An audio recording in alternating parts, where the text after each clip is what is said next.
Welcome to Justice Without Borders, leveraging Magnitsky sanctions to combat transnational repression. Joining us today are over 200 people from around the world, including political leaders, grassroots activists, journalists, and members of civil society. It is a privilege to welcome an audience with such diversity and expertise to explore the potential of sanctions to address transnational repression. Your presence reflects the importance of this topic, and your collective wisdom will enrich our dialogue. Thank you for joining us and dedicating your time to this critical issue. I'm Kimberly from the Raoul Wallenberg Center for Human Rights. I'm honored to share the virtual stage today with our esteemed speakers, who are leading voices in the global fight for justice and human rights. As a member of the sanctions team at the Wallenberg Center, I am deeply concerned about the growing threat of transnational repression and its devastating consequences. How we address this issue as individuals, states, and the community of democracies is critical for shaping our shared future. Today, we will hear from courageous human rights advocates who have direct experience and expertise in transnational repression and targeted sanctions. They will discuss the use of extraterritorial repression by China, Russia, and Iran, its impacts, and the role that Magnitsky sanctions can play in countering these threats. Moderating the panel discussion is Sir William Broder, CEO of Hermitage Capital Management, head of the Global Magnitsky Justice Campaign, and the author of Red Notice and Freezing Order. The Honorable Erwin Kotler, International Chair of the Raoul Wallenberg Center for Human Rights, will provide introductory remarks. Joining us as panelists are Tiana Wang, human rights advocate and lawyer, Evgenia Karamirza, International Advocacy Director of Free Russia Foundation, and Nazanin Afshinjam McKay, human and democratic rights activist and founding member of the Iranian Justice Collective. The panel discussion will be followed by a question and answer session. A special thanks to everyone who submitted questions in advance. You are invited to add additional questions to the Q&A box at any time during the discussion. We will do our best to address as many questions as possible. Transnational repression has become a common and systematic practice used by authoritarian regimes to silence opponents beyond their borders. Members of diaspora communities and individuals who criticize authoritarian regimes are frequently targeted, including journalists, human rights defenders, political opponents, and civil society activists. Perpetrators engage in a wide range of tactics, from surveillance, harassment, and threats to abductions and assassinations. Transnational repression undermines the safety and security of citizens in liberal democracies around the world, including in Canada. This event is part of Magnitsky Month, an annual initiative to honor the legacy of Sergei Magnitsky and advocate for the use of Magnitsky sanctions to address human rights abuses and corruption around the world. Sergei Magnitsky was murdered by Russian officials in November of 2009 after courageously exposing massive government corruption. His bravery and murder inspired the global Magnitsky movement and spurred Canada and other countries to adopt sanctions legislation targeting perpetrators of human rights abuses and corruption. Now, we will watch a short video dedication as a tribute to those who have been impacted by transnational repression. The slides have been collated based on input from our speakers.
Next, we will continue with introductory remarks from the Honorable Erwin Kotler.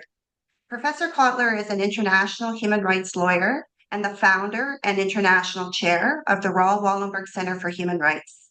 He was a parliamentarian for 16 years and served as Canada's Minister of Justice and Attorney General. He has dedicated his career to advancing human rights globally, with a special focus on the people of Iran, Russia, and China. Professor Kotler, the floor is yours. Thank you, Kimberly, and I begin by expressing appreciation to you for your organizing and convening of this timely and significant webinar.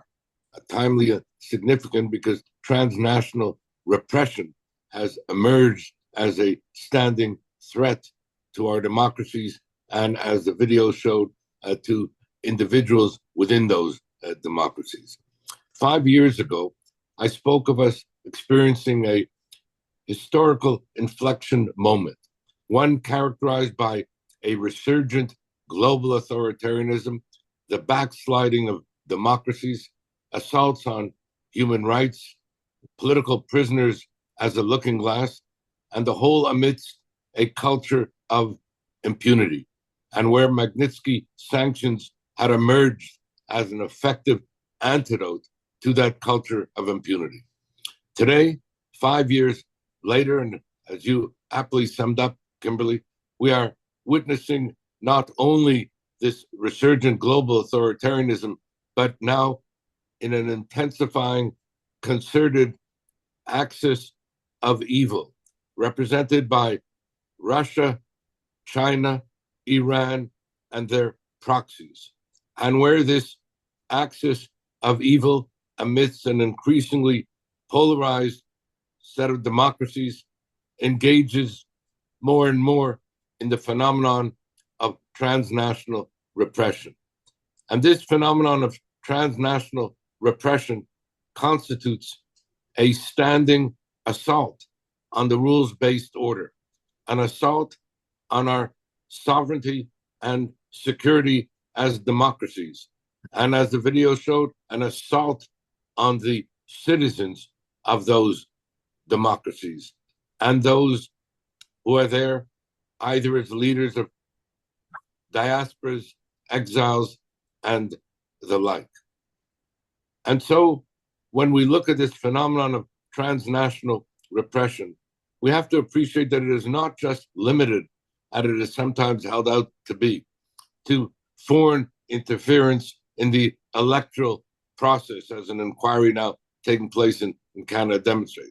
Rather, the constituents of transnational repression include now transnational misinformation, disinformation, malinformation, and the cybersecurity threat. Include the targeting, as you mentioned, Kimberly, the targeting of individuals, dissidents, human rights defenders, journalists, political leaders, and the like. The confluence of both external aggression and massive domestic repression, of which the Iranian regime is message and metaphor, and where the Iranian people are the standing targets of such massive repression, and where, and here, the Iranian regime message and metaphor of the phenomenon of not only transnational repression, but transnational assassination, itself a growing threat to our sovereignty and security. And so it is now the responsibility of the community of democracies like Canada to ensure that the combating of this transnational repression and assassination is a priority on our domestic and foreign policy agenda as a matter of both principle and policy, where we establish an independent government department and agency for the combating of such transnational repression and assassination, and where we mobilize Magnitsky sanctions to combat the ongoing culture of impunity in which it is taking place, so that we can secure justice for victims and accountability for human rights violators, which is the raison d'etre of Magnitsky sanctions. And so it's my pleasure now to introduce Sir William Browder, my close colleague and friend, the person who is the global founder and architect of the Global Justice for Sergei Magnitsky movement, who has written landmark works exposing the natures of this transnational repression. And I might add, in particular, has himself been the ongoing target of both transnational repression and intended assassination. So, Bill, you are an inspiring and courageous global leader in the combating of transnational repression and assassination. You personally experienced this. I'm delighted to now turn this over to you as moderator. Thank you, Erwin. And thank you, Kimberly, for organizing this. And thank you, the Raoul Wallenberg Center, for running with Magnitsky sanctions and representing victims, representing all sorts of hostages. The work you do is unbelievably important, and it's my duty and honor to do whatever I can to assist you and be with you in this mission. As Erwin said, I'm the moderator, but I'm also, I guess, a poster child of the different tools of transnational repression. In very, very brief terms, because we want to get to our panelists quickly, but in very brief terms, my lawyer, Sergei Magnitsky, was murdered for uncovering a massive Russian government corruption scheme in 2009. His murder affected me very, very profoundly, and I gave up my life as a businessman to pursue justice for him and to do whatever I could to get justice for him. And the Russian authorities, of course, wanted to do everything possible to prevent any justice for him. And so it wasn't going to be possible to do it in Russia. And so we came up with this idea, which is to freeze the assets and ban the travel, ban the visas of the people who killed Sergei Magnitsky and the people who do similar types of things. And we took this idea originally to Washington, and I got two senators, Senator Benjamin Cardin and Senator John McCain, to support this law. And they put it into play. And this was at a time when there was no pro-Putin lobby in Washington. And the law passed 92-4 in the Senate, 89% of the House of Representatives, and became a federal law on December 14th, 2012. Vladimir Putin is a guy who he spends his whole life imprisoning, taking hostage, killing people in order to steal money, and then he keeps that money offshore. And so for him, the Magnitsky Act was a major sort of a hit in his Achilles heel, one place where he was exposed. And so in addition to retaliating against the United States by banning the adoption of Russian orphans, he went after me. And I've been the subject to credible death threats, kidnapping threats. The Russians have issued 8 Interpol arrest warrants to have me arrested. I was arrested in Madrid, Spain, and in Geneva. They have issued extradition requests on multiple occasions from the United Kingdom, where I live. They have sued me. They have, as Kimberly mentioned, and Erwin mentioned, the misinformation campaign. They've made movies about me. I think there's a total of like 8 movies they've made about me. Anytime you say something nice about me on Twitter, you'll find your comments will be filled up with Russian trolls. And so I've kind of seen almost every aspect of transnational repression in response to what I've done.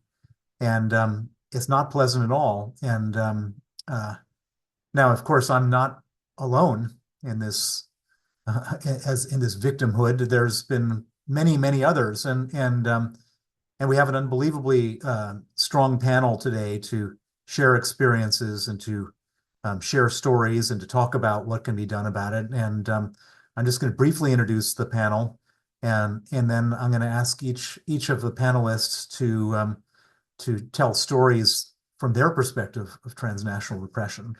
So let me start out by introducing T. Anna Wang. She is a Hong Kong, Chinese human rights activist. She has the horrific story of her father being arrested and put in prison for life in China. I believe he was imprisoned in 2002, and he's still there now. And I can't even imagine what you're going through just every day thinking about your father's situation. I'm just going to briefly talk about my dear friend Yevgenia Karamurza, who's up next. Yevgenia and I have been through the most horrible ordeal over the last couple of years, 2.5 years of fighting to get her husband, Vladimir Karamurza, out of a Russian prison where he was sitting in solitary confinement. And we succeeded on August 1st this year in the prisoner swap. But what the Russian authorities have done to their family is unspeakable, and she will talk about that. And last but not least, I'd like to introduce Nazanin Afshin-Jam-Mekay, who is a Iranian human rights activist who was a co-founder of Stop Child Executions. Since the spark of the Women, Life, Freedom Revolutionary Movement in 2022, she's been dedicating an enormous amount of effort to helping echo and advance democratic aspirations of the Iranian people. This is really an amazingly excellent panel of people. And I'm going to start out by asking the question, which is to basically tell your story as it relates to transnational repression. And Tiana, if you could start, please, by telling us, what's happened to you and your family and what you've experienced, and don't spare any details. Hi, everyone. Thank you so much, Kimberly, for organizing this, and the Raoul Wallenberg Center for Human Rights, and of course, Professor Kotler, who has been supporting my family for over 20 years now, since my father was first imprisoned. So I really appreciate this opportunity to share his story with everyone here. So my father is Dr. Wang Bingjiang. He is a Chinese pro-democracy activist. He originally trained as a medical doctor and then came to Canada as a PhD student. So he went to study at McGill. While he was living in Montreal, my father became inspired by the ideals of democracy and freedom, and decided to give up his career as a medical doctor and instead pursue a career in pro-democracy activism. So he moved to New York and founded the Overseas Chinese Pro-Democracy Movement. For 20 years, my father dedicated his life to this work. He traveled the world, lobbied various foreign governments, started a pro-democracy magazine, started grassroots organizations. And he did this until 2002. And in 2002, my father was traveling in Southeast Asia and was kidnapped from Vietnam and brought into China to be arrested, and subsequently charged with espionage and terrorism and sentenced to life in prison. So my father has been in prison since he was kidnapped in 2002 and sentenced in 2003. So it's been over 20 years. So, this all happened at a time before the term transnational repression was even coined. And, when we first told the international community about what happened to my father, few people believed that the Chinese Communist Party, the Chinese government, could kidnap somebody from another country. But indeed, that's exactly what happened to my father. And as we know from subsequent years, this is not an uncommon practice for the Chinese government. to engage in international kidnapping. So since 2000 and since my father has been sentenced, and he's been serving his entire sentence also in solitary confinement. So that's over 20 years in solitary confinement. And my family has obviously been working to try to secure his release. Of course, it's extremely difficult with a life sentence when you're working with an adversary like the Chinese Communist Party. And in the years that follow, our experiences with transnational repression, involve like my family being also as a consequence of speaking out on his behalf. My family has been a lot of members of my family are now banned from traveling to China. So we can no longer get visas to visit my father. My father technically is allowed to have family visits once a month, but because so many of us can have been punished for speaking out for him, we can no longer travel to see him. And then I've also been personally targeted, like I've been assaulted by individuals representing the Chinese diplomatic mission in the UK. I've also seen people survey me and take pictures of me, I think all in an effort to intimidate my family. So yeah, so those are our experiences with just the consequences we faced from speaking out on my father's behalf. And we're just members of his family. We're not leading the pro-democracy movement on his behalf. We're just trying to get our father out, and these are the consequences that we've experienced. But of course, these are really, even minor compared to some of the consequences of people in the Chinese human rights community. There's so many activists who have experienced far more terrifying instances of transnational repression. And if I could just use this platform to highlight one story that I think is really important, it's the story of Anna Kwok, who is a Hong Kong activist. She became a prominent figure in the pro-democracy movement after fighting against the influence of the Chinese Communist Party in Hong Kong. She eventually left Hong Kong out of fear of political retaliation. But even abroad, she's now living in the United States, but even living abroad, she's the victim of cyber attacks and threats to her family. And then in July of last year, the Hong Kong police placed a bounty on her head of 1 million Hong Kong dollars, along with 4 other young overseas pro-democracy activists. So these are all people living outside of Hong Kong. So since then, her assets have been frozen, and she's become the target of even more online threats. So I just wanted to highlight her story because I think it's an important example of how the Chinese Communist Party uses transnational repression to intimidate and silence critics. And so her, I think her and despite all this, she's still a very vocal and brave activist. And so I think her story is also a powerful reminder of the personal sacrifices made by those who challenge authoritarian regimes.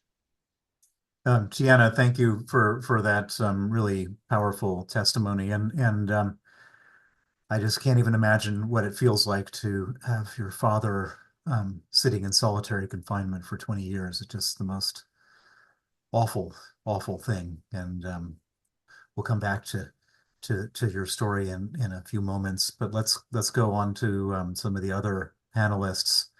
I'd like to ask Evgenia to share the story of what has happened to her husband, herself, her family in relation to Putin and his criminal regime.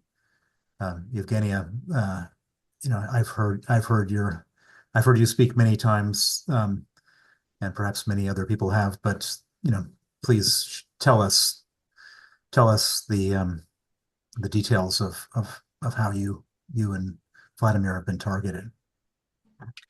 Thank you very much, Bill. And I want to thank the Raoul Wallenberg Center for organizing this important discussion and for keeping this spotlight on this issue of transnational repression and on the ways the Magnitsky sanctions can be used today to bring those responsible for human rights abuses to accountability. Well, and I want to say to Tiana that I want to thank you, Tiana, for sharing your harrowing experience, your harrowing story, and I just want to wish you resilience. And I cannot even imagine, because it felt like we've been through hell. My family has been through hell for the last several years, actually, but the last 2.5 have been the most excruciatingly painful, because my husband was held in the Russian in a Russian prison. But having your loved one locked away for 20 years, I cannot even imagine. And thank you very much for sharing your story. And I wish you all the possible strength. Well, talking about our family, my husband, Vladimir Kara-Murza, has been involved in the advocacy for Magnitsky legislation together with Bill Browder and my husband's friend and mentor, Boris Nemtsov, since 2010. And as Bill already said, anyone connected with this campaign is severely persecuted by the Russian state. And Bill told about his own experience of being on the Kremlin's most wanted lists, of being the victim of those assassination attempts, and all this persecution. Boris Nemtsov, another campaigner for the Magnitsky legislation, a very prominent Russian politician, the leader of the Russian opposition, was assassinated in Moscow in 2015 in front of the Kremlin. And just 3 months after that, my husband, Vladimir Kara-Murza, was poisoned for the first time.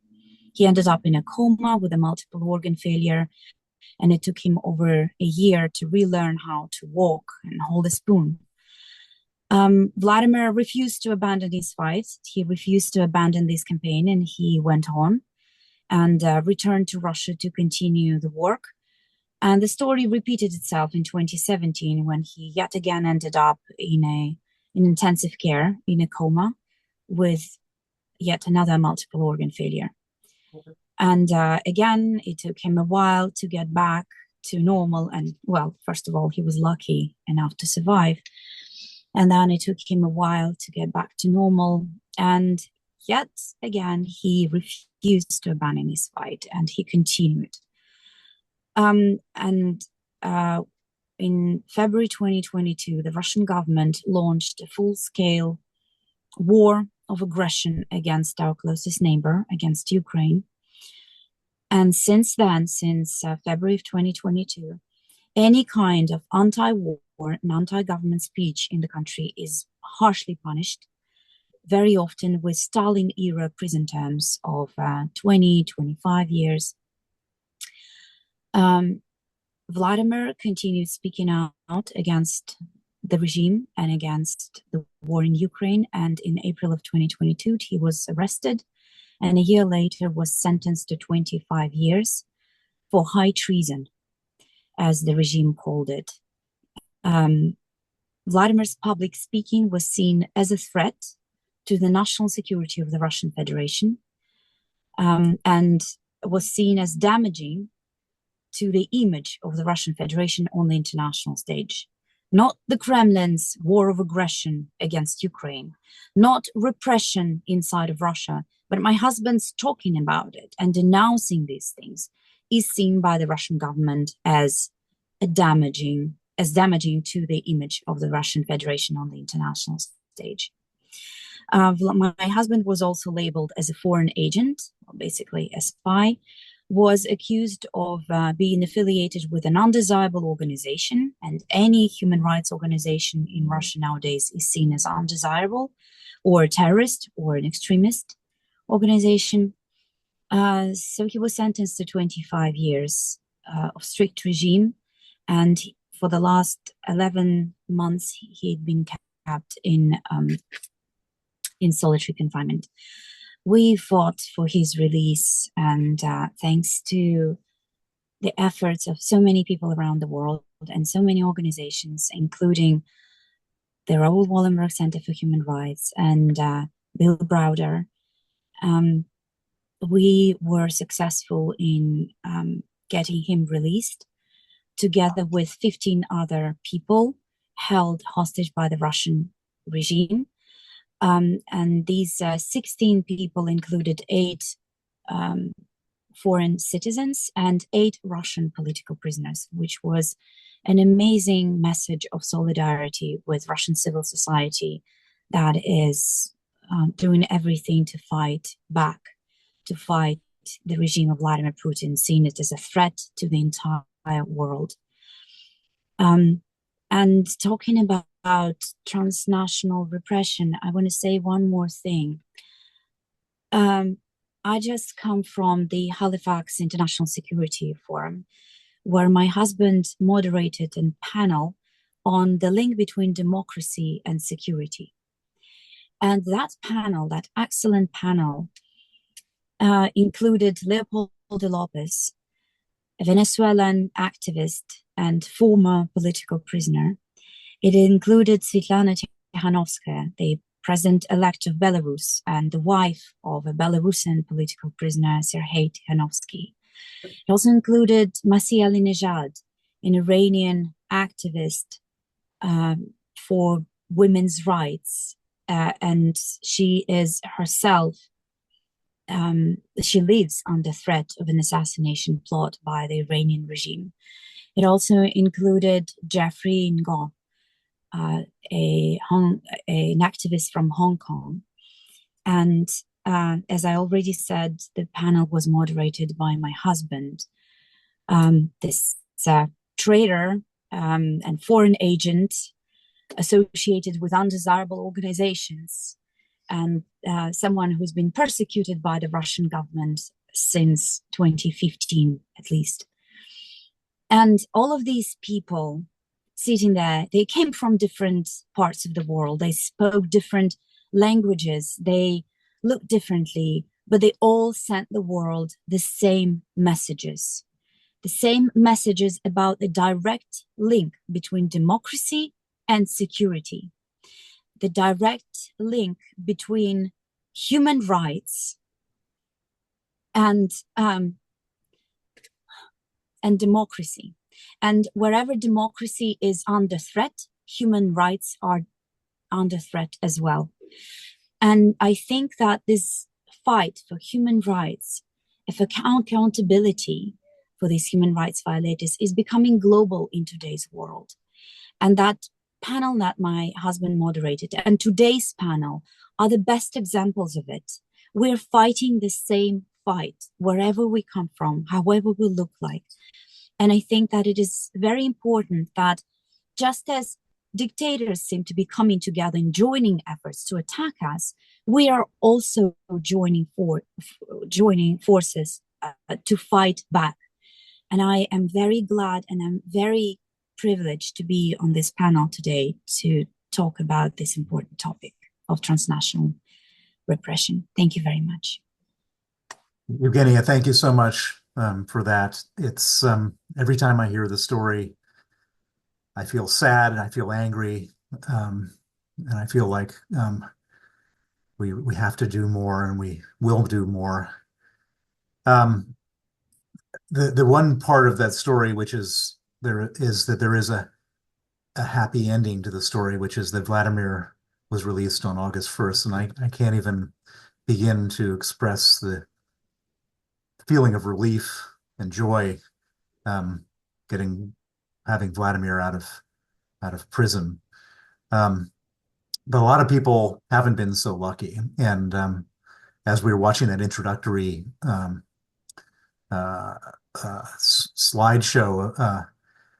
A lot of the really unlucky ones are in Iran, and the story about the German man who was executed really stuck with me. But there's many, many other stories and many, many other tragedies, and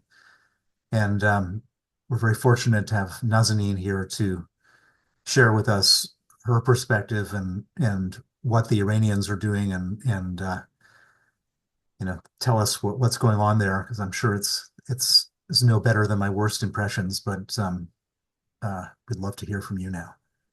Thank you, Sir Browder. It's an honor to have you moderate, the architect of the Magnitsky sanctions, and following the speeches of Evgenia and Tiana. It's heartbreaking hearing the suffering that both of you have had to go through for your family members. So I identify with what you're talking about, and of course, I thank the Raoul Wallenberg Foundation for putting this on, and a particular shout out to Professor Kotler. I want to say on behalf of the Iranian community how happy we are to see you here safe and sound, and appreciate all the sacrifices you've made over 2 decades championing causes that are important to those not just in Iran, but for safety and security of all Canadians.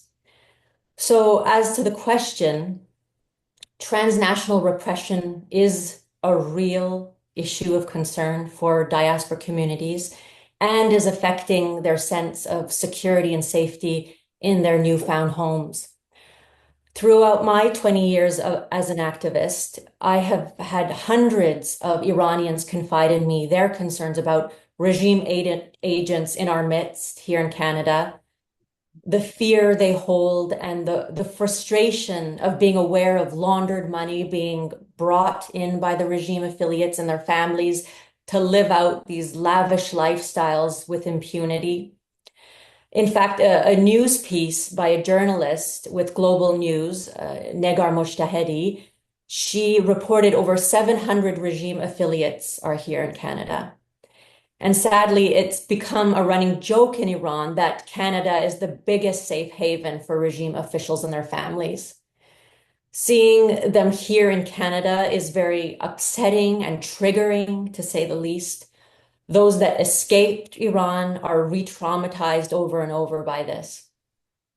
As for myself, when my parents immigrated to Canada back in 1980, I don't think they would have ever imagined that one day their daughter would have to be hiring security protection from the evildoers that they escaped, the same ones that tortured and almost executed my father. Every time I do a public speech, I instinctively pan the room to see any suspicious individuals because I know what the regime is capable of. We have enough documented stories of dissidents outside Iran being kidnapped, targeted, assassinated on US soil, in the UK, other parts of Europe, in the UAE, Argentina, other countries, to know it is a harsh reality. And some of the most recent examples you saw at the beginning in that video slide, Jamshid Sharmad, a political activist and German national, he was kidnapped from Dubai, dragged to Iran, imprisoned for 4 years, including half that time was in solitary confinement, tortured, and now he's dead. Originally, his family was told he was executed, and now they've changed the story that it was actually a stroke. We're waiting to hear the reality. Hopefully we can get his body repatriated and do the forensics. 3 of the journalists from the news network Iran International had assassination plots against them. 2 in London, 1 in Washington, D.C. You saw the picture of Sima Sabet. She has constant security through living in safe houses. Puria Zerati, also you saw his picture. He is now completely relocated to Israel. Prominent journalist and activist Masih Alinejad, who was on that panel that Evgenia was speaking about. I had the privilege of being there with Evgenia at the Halifax Security Forum. She had a hire for murder plot against her twice.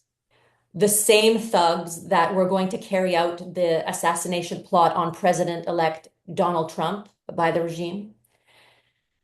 Between 2007 and 2010, I was among some of the most active Iranian human rights activists in our community, traveling, giving speeches at various parliaments, universities, and other institutions.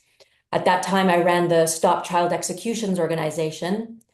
And my boyfriend at the time was a real estate developer, and his office received phone calls by someone with what they described as a Middle Eastern or Persian accent, insisting that if I didn't stop my activities, that the whole office, everybody in it would be targeted.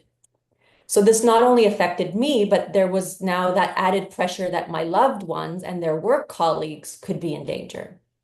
I told the police, and at that time, it seemed like they couldn't really do much about it. At that time also, my Stop Child Executions website was constantly hacked. Then as now, I have various fake profiles made, pretending to be me, which is dangerous because Iranian insiders, they share very sensitive information with me. When I toured for my book and music album, we always had to hire personal security. When I had the launch of the Nazanin Foundation in 2013, I had to get police and personal security on site. When my husband ran for the leadership of the Conservative Party 6 years ago, we had online death threats with pictures attached of my family and targets superimposed on the faces of my children, including my little baby. That's something I'll never forget. They confirmed my address. They described what kind of gun they would be using and potentially what day they would carry out the act. Now, this was all reported to police. The case was never closed.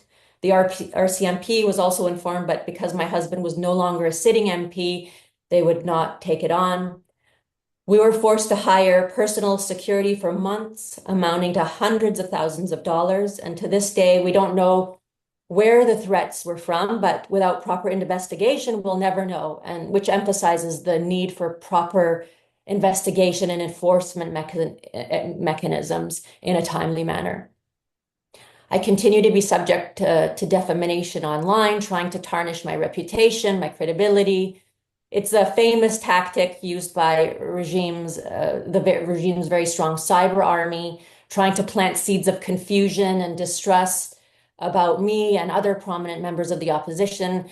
Sir Browder already mentioned that that's the tactic that the Russians used against him. I think they all share a similar playbook like that. For others from Iran, they're so traumatized after leaving Iran because of their family members being imprisoned, tortured, or executed that they refuse to even partake in anything quote unquote political. While they oppose the regime and they want to speak out, they're too afraid.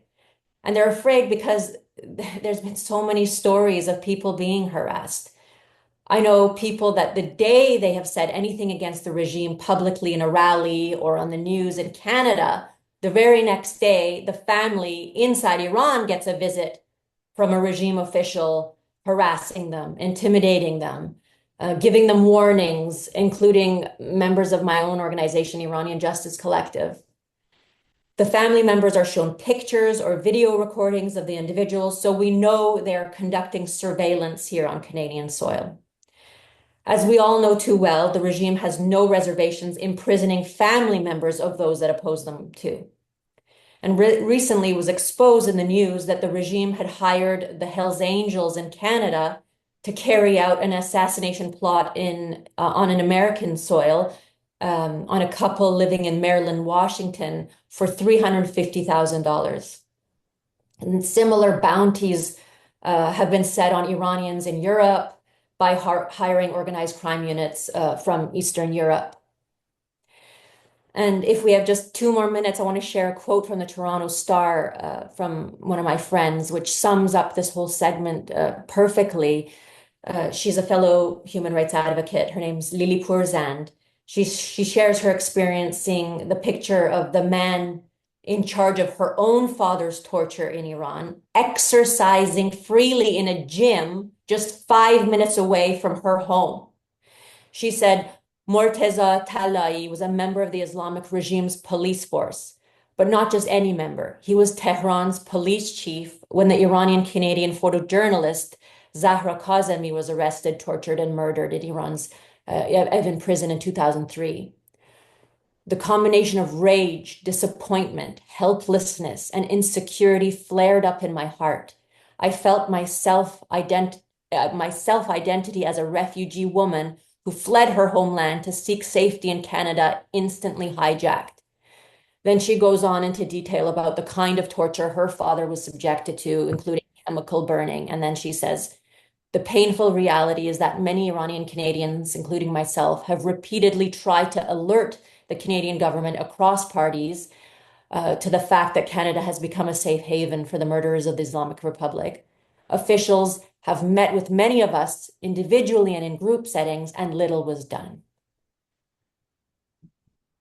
Wow. That is really horrifying.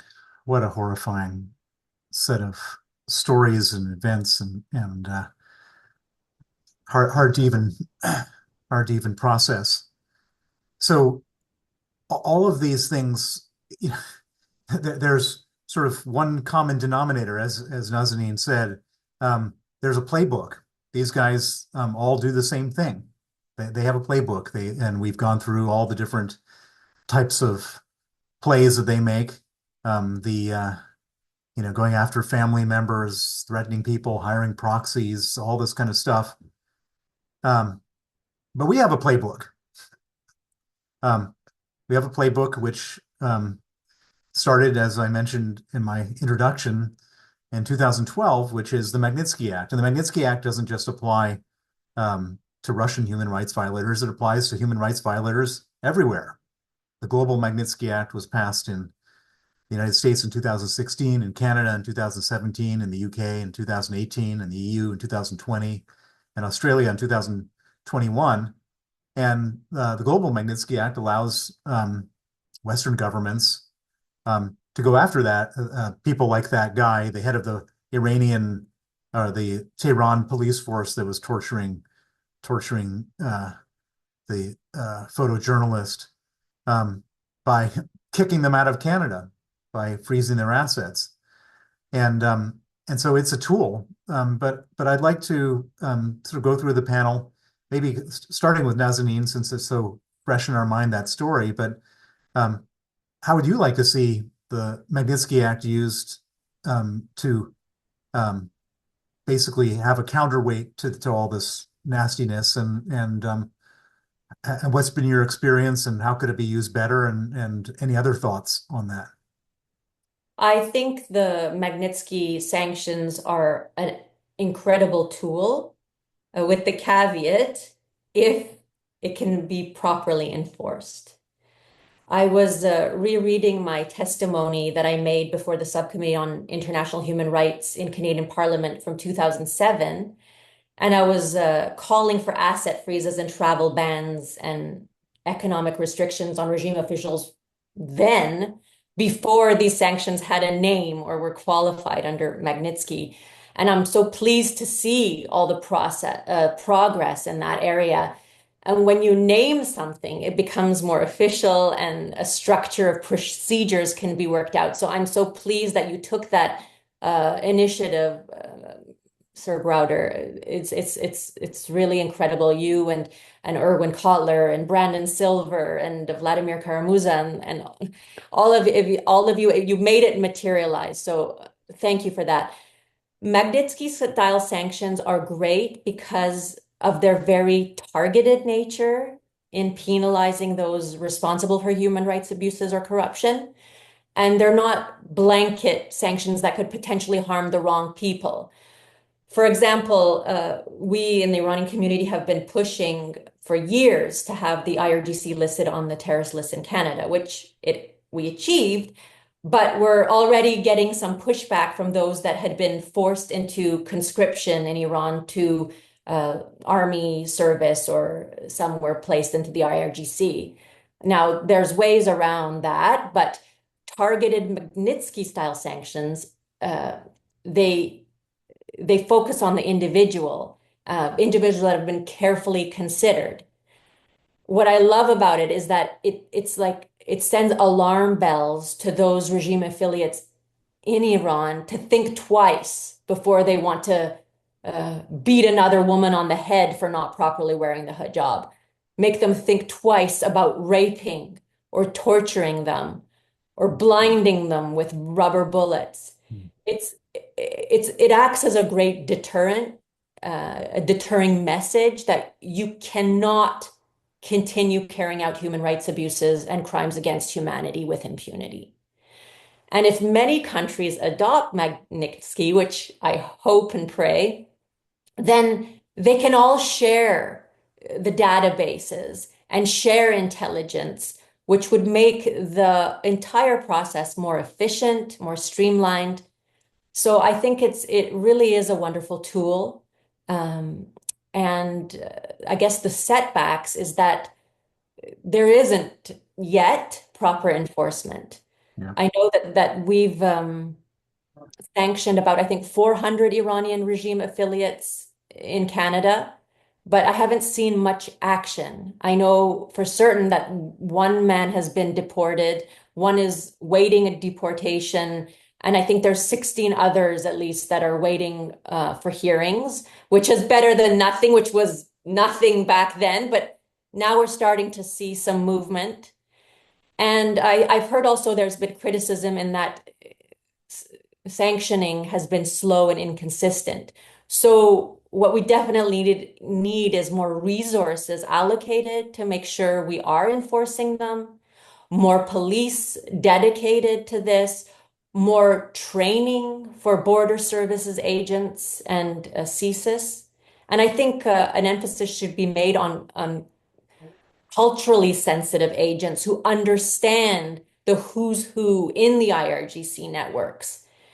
And all these departments that we're talking about have to be working together in concert.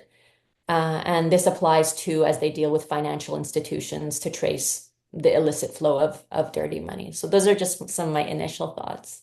Great stuff. And I hope that guy who is working out at the gym is one of these people who gets his name sanctioned and deported. That's really Absolutely. It sent such a chill throughout our community that, they're stopping these murderers and torturers, and yet they seem to put a halt on the good ones that are wanting to come from Iran or refugees. We're not seeing enough of those numbers, and yet these other ones get to come here and live lavish lifestyles. Tiana, one part of your story which really upsets me, and well, every part of your story upsets me, but the one part that really kind of rubs me particularly the wrong way is that your father was in a Western country. I guess he was in Vietnam, and then he was kidnapped and taken back to China. Do you know who was involved in his kidnapping? Is there, it would seem to me that everybody who played any role in that from top to bottom should be sanctioned under the Global Magnitsky Act. Have you made any attempts to request sanctions on the people who are imprisoning your father, kidnapped your father, keeping him in solitary confinement, judges, anybody involved in that in your story? So unfortunately, we don't know the identity of his kidnappers. What we do know from what my father recounted to us were that they were Chinese speaking. And so it doesn't take too much to put the dots together and assume that they're Chinese undercover police working extraterritorially in Vietnam. And again, like at the time when we brought this to foreign government's attention, people didn't believe us that something like this could happen. That they said that my father went back to China willingly, must have gone back to China willingly. I think I would agree with a lot of Nazanin's comments about her comments on the pros of the Magnitsky-style sanctions. There needs to be harsher consequences to stop the Chinese Communist Party from targeting people living in Canada and elsewhere, to protect people living people who are trying to escape the party's reach. And we need to hold Chinese officials accountable, especially those associated with the United Front work departments, these international operations trying to target the Chinese diaspora. And then I agree with a lot of her concerns about the lack of resources and proper enforcement. But I just wanted to add one thing specifically when it comes to the Chinese Communist Party. I think we need to also hold the enablers accountable. So the way that CCP practices transnational repression, it's often supported by private companies and technology firms. So it would be great to see sanctions also target companies and individuals who provide the CCP with tools for surveillance or hacking or the repression of dissidents abroad. Yeah, very good point. And none of this stuff could be done without a lot of help from Western enablers and of course in all aspects. And Nazanin was talking about the Hells Angels who were being paid a bounty to go and kill people, and you're talking about technology companies. And in Russia, we have all these Western banks and other financial institutions that help all these regime officials launder their money and keep their money safe. I mean, Evgenia, maybe we could go to you now, and I'll let you tell the story, but an important part of our campaign to get Vladimir out were Magnitsky sanctions, and maybe you could talk about how that worked and how it played a role in Vladimir's in the campaign for his freedom. Yeah. Well, I want to first reiterate something Nazanin said about the powerful symbolic nature of the Magnitsky Law, and because in 2012, when the Magnitsky Act was adopted in the US, at the same time, the Jackson-Vanik was repealed.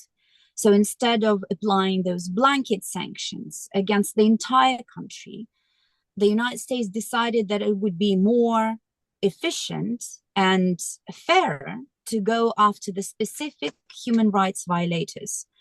And so the targeted nature of the sanctions, of the Magnitsky sanctions, is truly very, very important and powerful, because it sends a message of solidarity with those who become victims of repression carried out by these autocratic regimes. And it also sends a very clear message to the regimes themselves that whatever they do, they're not going to go unpunished, because the free world is watching, and it's going to go after these people, and it's going to make their life difficult. So I believe that the Magnitsky legislation is, of course, a revolutionary instrument, but it is a very young instrument. It's a very new instrument. And of course, it can be perfected. It can be fine-tuned, and it should be fine-tuned to become more effective.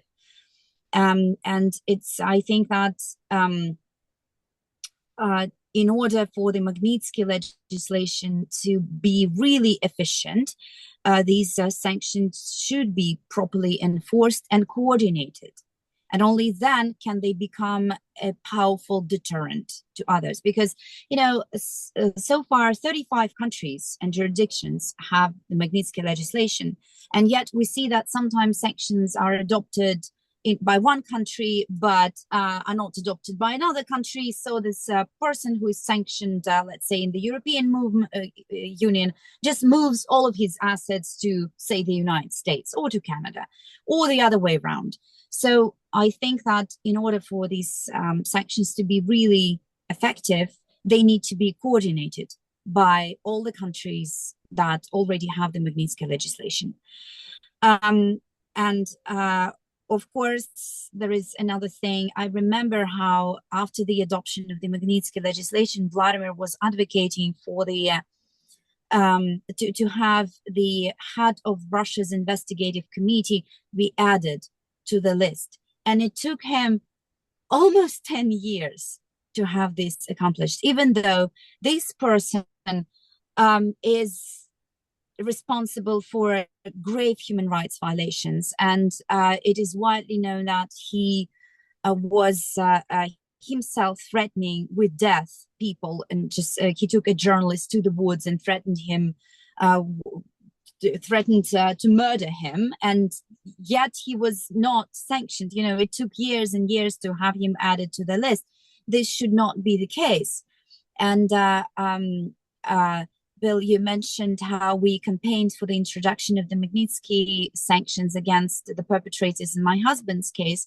Again, it took us a long time, and I want to say how grateful I am to Canada to become the first country that introduced sanctions against my husband's perpetrators, even though my husband is not a Canadian citizen. So, well, since then he was awarded the honorary citizenship of Canada. Yet another beautiful act, beautiful message of solidarity by the by Canada. But Canada was the first country to introduce those sanctions, and it took us a while to have these sanctions adopted also by the UK and by the United States and the European Union. This should not be the case. If a person is a proven human rights violator, sanctions should be adopted fastly and unequivocally. I've heard some people ask, like, why would these why would these officials in Russia or somewhere else be worried about sanctions? They don't have any assets in the countries in the EU or in the United States. They don't travel so much. I know for sure that these sanctions, that this is a very sensitive topic to those officials who fall under the sanctions. And one of the proofs I can give you is that my husband was tried and sentenced to 25 years by Judge Podbrigorov, who was one of the first Russian officials to end up on the Magnitsky list following the assassination of Sergei Magnitsky, because this Judge Podbrigorov back in 2008 sent Sergei Magnitsky to prison, unlawfully sent him to prison, where Sergei was killed in 2009. And we know for sure that Judge Podbrigorov used the services of a very expensive British-Australian law firm to try and have these sanctions lifted a few years ago. He was unsuccessful. I'm very happy to say that. And I'm sure that this was his vengeance. He was in Vladimir's case, and he was the one who sentenced my husband to 25 years of strict regime, knowing that Vladimir was one of the Russian citizens fiercely advocating for the Magnitsky sanctions in the world. So I think that such examples are numerous, and I think that they show that this is really something very sensitive for them, and this should be used against them. Thank you. Thanks, Eugenia. I just wanted to throw my own 2 cents in here. The value of the Magnitsky Act is not just those who are sanctioned, but everyone else, as Nazanin said, everyone else who fears sanctions. And I can remember very vividly, there was this moment after the Saudi regime killed Jamal Khashoggi, the Washington Post journalist, and it was clear that there was going to be a reaction. He was a U.S. green card holder. He was well known in Washington. His murder was so completely, clearly documented, and the perpetrators were identified. And what was interesting about that was people have this strange misimpression that I somehow determine who's on Magnitsky lists, and let me tell the audience I don't. I'm an activist like everybody else here, but I started getting these phone calls from random people who I either barely knew or friends of friends or whatever, from Saudi Arabia, people desperately trying to make sure that their names were not on the Magnitsky list, and it instills absolute fear in not just the perpetrators and the direct people, but everybody around them, hoping that they're not going to end up having their worldwide assets frozen. And so it's really a very strong tool to create fear among the bad guys.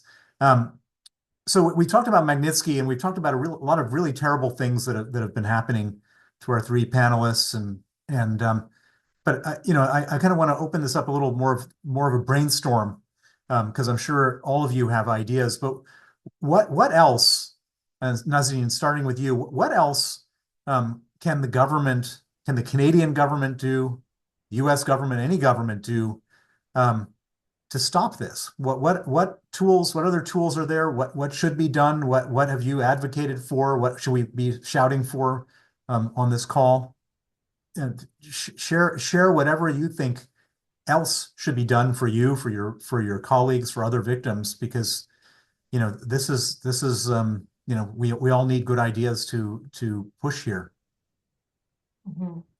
Well, I know that here in Canada, they are conducting an inquiry of foreign interference. So that includes transnational repression. And when testifying before the Commissioner Marie-Josée Hogg here in Canada, I mentioned that we at Iranian Justice Collective would like her to include Iran formally on the foreign interference list so that they could do further investigations, detailed investigations on transnational repression. I know that Russia, India, and China are officially on that list, but we're trying to get them to consider Iran. It would be wonderful if the Iranian Canadian community had access to a secure or anonymous online portal or hotline of some kind that they could share their own tips and stories to police or CSIS. And that doesn't just apply to Iranians, but dissidents from the Chinese community, from Russia. There needs to be some kind of channel, because I know there are many people that want to share their stories, but they don't know where to turn to. They don't know what they have access to. So, throughout these years when I've worked with dissidents, they tell me and they expect me to share. I don't even know the proper mechanism. Yeah, I've shared some of the ones with CSIS and such, but there should be something more clear. And I think this kind of highlights a little bit, again, the importance of involving the community with solutions, maybe having town hall meetings and involving dissident communities into what we should be done. Now, police files that are related to the regime's influence in Canada should be handed, I think, to like an Iranian Canadian agent who understands the intricacies and sensitivities of our community. I already mentioned that a little bit. And the same applies for an Iranian representative at Global Affairs who understands those nuances of the community. And for border agents, we need ramped up education as well as having them have access to databases. There is an organization called Justice for Iran, and they have a database called Faces of Crime, where they detail the names, faces, and information of regime officials implicated in human rights abuses and crimes against humanity. And this would at the very least, ensure that the worst offenders of this regime are not getting into our borders. So maybe just like having that list next to them if for example, border agent encounters an Iranian trying to come into Canada. Regular Iranians that enter Canada, they should be vetted twice. Those that are trying to get a PR status or citizen status should be double checked. These are some of the things. And lastly, maybe getting police enforcement working closer with banks for investigation purposes of suspicious funds. I don't know the legal aspects if banks are even allowed to share that kind of information, but there needs to be. And same goes for international money transfer services like Western Union. I know the regime uses this kind of operation. There's like hundreds of them on Yonge Street in Toronto. And so there just needs to be more investigation.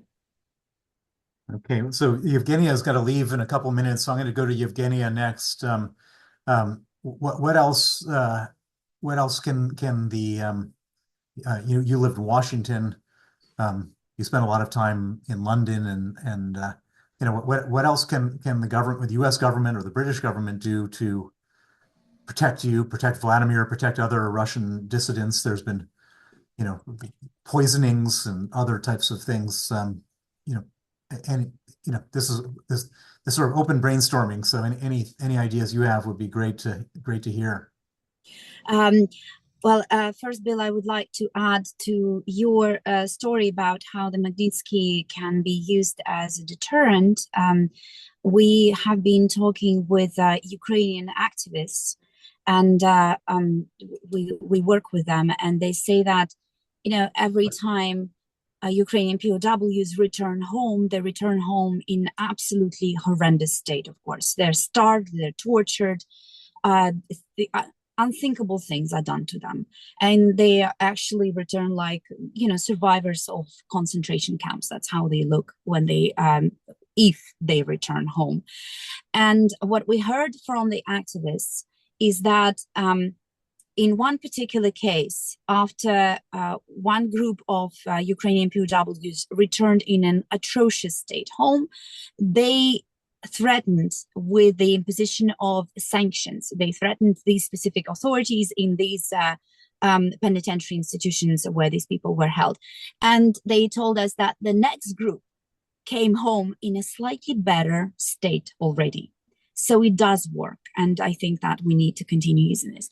And as to the mechanism, I completely agree with Nazanin that there should be a comprehensive vetting process that includes the participation of the community and investigative journalists, like sort of a dialogue, because it is mostly investigative journalists and activists who bring us information about those violations happening, and who can find the perpetrators and trace those violations to the perpetrators, sort of link them.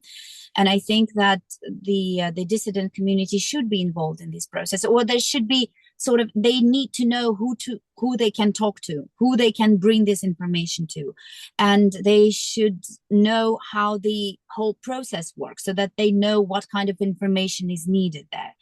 And of course, then coordination between different countries, so that these people are not able to avoid sanctions by moving their assets somewhere else or by transferring them to their family members. This is an increasing concern in what what we see, what is happening with Russian officials. So what they do is that when they end up on the sanctions list themselves, they transfer all their assets to their ex-wives, sons from the second marriage, or something like this. So obviously, this is the same money, ill-gotten money, and these are the same human rights violators, and that needs to be sort of monitored as well and prevented as well. Great. And I want to thank everyone for giving me this amazing opportunity to participate in today's panel, and I want to thank Professor Erwin Kotler for everything that he's been doing in the fight for human rights around the world, his lifetime work.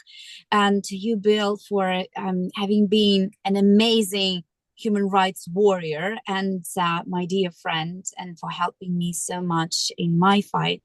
And I want to say how privileged I am to be on this panel with such amazing panelists and moderated by you, Bill. Thank you very much. And I hope to see you soon somewhere. Thanks, Evgenia. And we will let you go. We have a few more minutes to finish up with the rest of the panel. And Tiana, you've been, this has been going on for a very long time now. What else can Canada do for you? The international community do for you? How do we stop them from attacking you? How do we get your dad out of prison? What else can be done to try to fix this unbelievably terrible situation? So something that I think I would like to see would be the passage of some kind of foreign agent registry, which would provide a legal framework requiring individuals or entities acting on behalf of foreign governments to disclose their activities, affiliations, and financial transactions. And I would like to see it, include fines and jail sentences for agents that fail to register. I think something like this would be just another, would be one tool in the toolbox. But I think something like that would allow for greater transparency and deter foreign influence in Canada. And I think we've seen how it can be effective. Last year, the FBI used the Foreign Agents Registry Act to arrest Chinese agents suspected of trying to intimidate Chinese citizens in the US, and an activity that's also taking place in Canada. Um, and a registry like this would give the RCMP something to charge those involved in, those illegal police stations that are operating throughout Canada and deter proxies of the Chinese government. So yeah, that's one thing I think I would like to see. And then another thing that I just wanted to talk briefly about, it's not necessarily a government initiative, but a private one. Something that I've been exploring as a lawyer with my brother is pursuing civil litigation against perpetrators. So some of the acts of transnational aggression, repression against the activist community in the US and in Canada are grounds for private causes of action. So, we are representing activists who've been the victim of assault, the victims of online defamation in civil cases. The challenge is like the cost of litigating. It's not exactly a financially viable. Well, I wouldn't say, yeah, the cost of litigation is extremely high. So what it takes to, bring these cases to justice it doesn't make sense from a normal like perspective when you engage in litigation. But I think these are really worthwhile pursuits. And one thing that my brother and I have been trying to do is trying to figure out how to make it financially viable to pursue this kind of litigation. Great. Yeah, this whole foreign agent thing is really important. As you mentioned, the United States has the Foreign Agent Registration Act.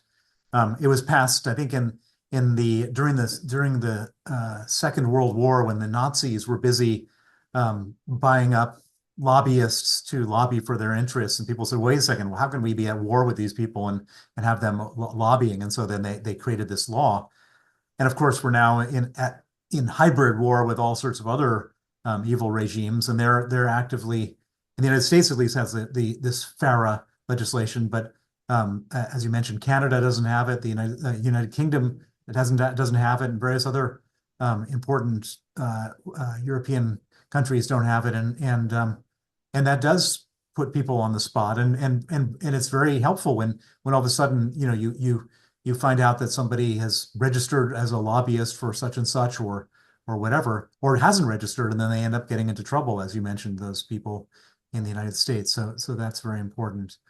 I just wanted to throw my 2 cents in here on one really pernicious part of the whole problem that I experienced, which was when I started getting threats from Russia in London. I went to the police, like Nazanin mentioned she did, and I said, I'm under threat from the Putin regime. They're coming after me, and these local cops looked at me like I was schizophrenic or something, that I was some kind of nutcase and like some crazy guy, and they couldn't imagine that like there's a conspiracy from the Russian government to come after me, and they do now. I mean, 15 years later, because it's well known. But I think that there needs to be some type of, I guess, education or sort of definition that in law enforcement that this type of stuff happens, and that they should be aware of it, and they shouldn't be dismissing it. We were also one of a whistleblower who had come forward to us, who provided us with information about the criminal group that killed Sergei Magnitsky, he came forward with a bunch of information that led to a criminal investigation being opened and a money laundering investigation being opened, and then he dropped dead in a suburb of London. And I was horrified and terrified. And I went to the police and I said, this guy was a cooperating witness against Russian organized crime in the Magnitsky case. And again, they had this reaction like I was some kind of nut. Then they said, no, he just dropped dead. That was like totally normal. And the police refused at every point to acknowledge that it was in any way a suspicious death. And so there's a lot of educating that needs to be done among Western law enforcement, because they're busy fighting street crime and they can't even imagine that these types of things exist. I think we've covered a lot of good material. Well, good material, I don't think that's the right word for it. I think we've covered a lot of really shocking material, really upsetting material. And we've gotten some really important perspectives from three evil regimes around the world, from Russia, China, and Iran, and from three brave truth tellers who have shared with us their testimony. And I'm very grateful to hear these stories. And I'm certainly left with a really deep impression beyond what I already knew. And so Nazanin, Tiana, and Evgenia, who's not here with us, thank you for sharing your story, your testimony with us today. It really, I think, moves the needle particularly for those who haven't heard of the atrocities and the ways in which these regimes try to shut everyone down, not just in their own country, but outside. And Kimberly, I'll hand it back over to you, and thank you again for organizing such an important conversation today.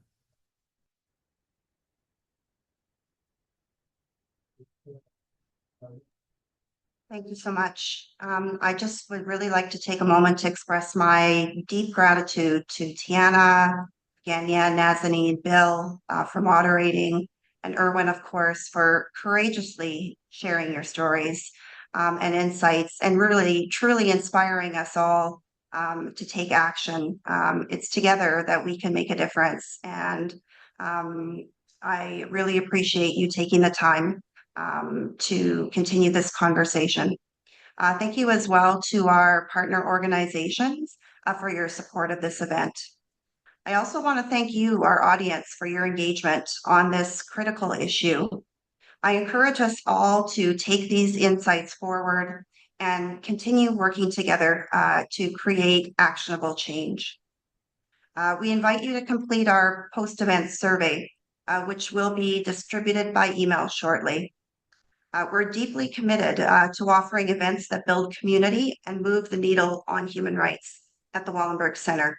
Your feedback is very important to us and will be used to inform future programming. Please keep in touch, follow us on social media, and stay connected by checking our website and newsletter. We look forward to connecting with you in the future. Bye for now.